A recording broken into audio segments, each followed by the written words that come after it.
Thank you, Mr. Speaker.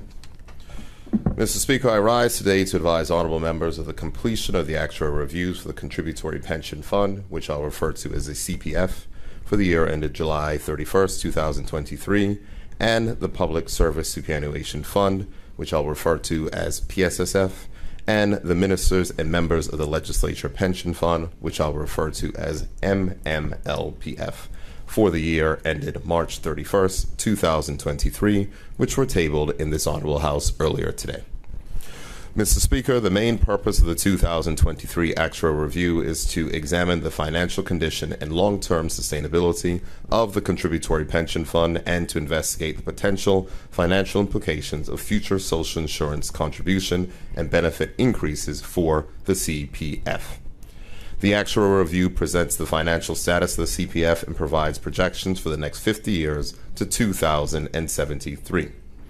Mr. Speaker, the CPF provides a first-tier basic pension, disability pension, and non-contributory benefits to some 14,538 seniors and other beneficiaries, the majority of whom live in Bermuda.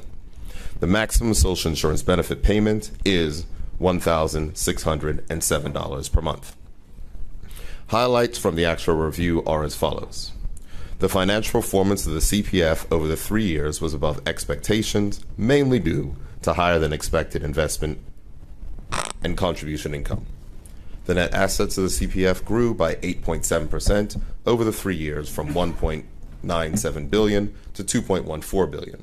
This is 7.1% above the projected value from the previous review.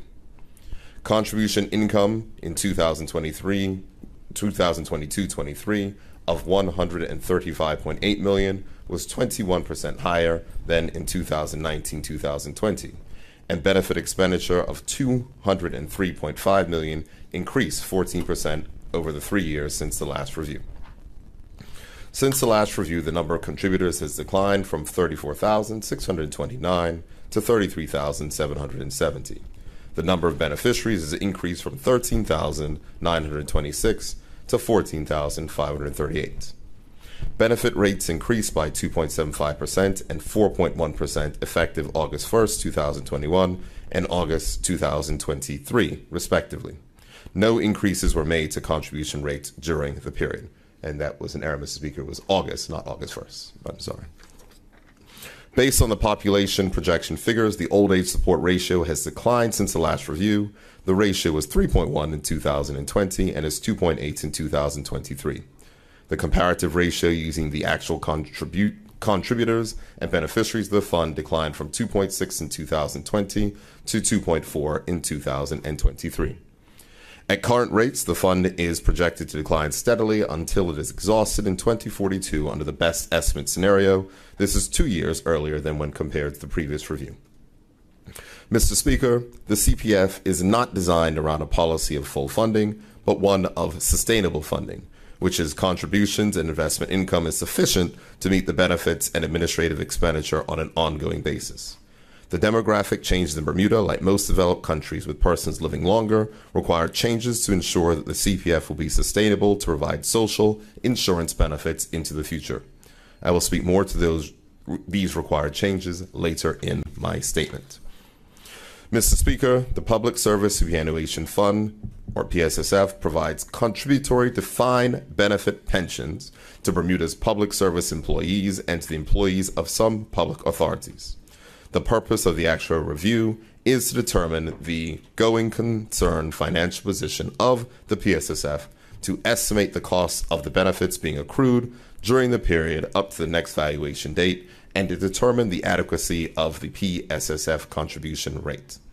The report includes a 3-year projection of the funded ratio based on assets, actuarial liabilities, and normal costs projected to the 31st of March, 2026. Items of note regarding the actuarial review are as follows. Total invested assets of the fund on March 31st, 2023 was $606.8 million compared to $599.4 million on the 31st of March, 2020. This represents a $47.4 million or 8.47% increase since the last review. Contribution income for the year ended March 31st, 2023 was $60.4 million compared to $61.9 million on March 2020, and benefit payments and refunds totaled $94.7 million in 2023 compared to $86.2 million in 2020. There were 4,212 active members contributing to the fund as of March 2023, down from 4,476 in March of 2020, and 3,414 retirees who are receiving a benefit, up from 3,188 in March 2020. The PSSF is not fully funded on the going concern basis. As of March 31st, 2023, the net fund assets were $606.04 million, and the accrued benefit obligation was $1.63 billion. The addition of the unamortized actuarial losses of $192.2 million gives the pension liability of $1.22 billion recorded and disclosed in the March 31st, 2023 audited statements of the consolidated fund tabled in this honorable house last year. Mr. Speaker, the ministers and members of the legislature pension fund provides the contributory defined benefit pensions to all ministers and members of the legislature of Bermuda. The benefits in respect of service before April 1st, 1988 are paid from the consolidated fund. The purpose of the report on the actual review is to determine the going concern financial position of the MMLPF, to estimate the cost of the benefits being accrued under the MMLPF during the period up until the next valuation, and to determine the adequacy of the MMLPF contribution rate, and to estimate future benefit payments under the consolidated fund for the government of Bermuda. The report includes a 3-year projection of the financial position of the MMLPF, excluding benefits covered by the consolidated fund to March 31st, 2026. Items of note regarding the actuarial review are as follows. There were 47 active members contributing to the fund as of March 31st, 2023, and 62 retirees or spouses of retirees and other beneficiaries who were receiving the benefit, up from 59 in March 2020. As of March 31st, 2023, the valuation date, the main assets of the MMLPF consists of an amount due from the consolidated fund of $8.85 million. The MMLPF is not fully funded on the going concern basis. The members and government contributions do not cover the normal costs of benefits earned each year under the MMLPF. The funding ratio at March 2023 was 23.7%, and it was projected to decrease to 13.1% at March 2026. Mr. Speaker, honorable members are advised that the next actual review of the CPF is scheduled for the period ending July 31st, 2026, and March 31st, 2026 for the PSSF and the MMLPF. Mr. Speaker, moving on to ensuring sustainability of Bermuda's pension fund. Mr. Speaker, the pension plan benefit payments are important to the ongoing financial stability and security as well as health of the seniors in our society. It is critical to ensure the long-term sustainability of the CPF and the PSSF. Addressing the challenges these funds face must be a priority of this new legislature. Mr. Speaker, it should be noted that important work has been undertaken by the consultants McKinsey & Company, Actuaries, TELUS Health, in conjunction with the Ministry of Finance and Public Funds Investment Committee on tackling these funds. Following consultations with public sector unions in 2024, the Cabinet approved recommendations for the revisions to the PSSF, which the unions have given broad support. As stated in the speech from the throne last week, with your permission, I will quote, Mr. Speaker, "With the recent compensation agreement reached with public sector unions, it is now time to ensure that public sector pensions are sustainable for the future. Accordingly, the government will introduce amendments to the Public Service Superannuation Act 1981 that will eliminate the growing unfunded liability to taxpayers and ensure the fund's stability into the future." End quote. Mr. Speaker, the government intends to table these amendments when this Honorable House returns in May, which will put the PSSF in a sustainable position.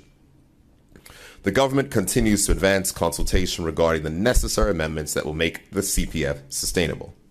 The funding gap for the CPF is larger, more difficult issue to resolve given the rapidly aging population and persons living longer and drawing more benefits over time. As stated in the 2024 budget statement, Mr. Speaker, with your permission, I'll quote again.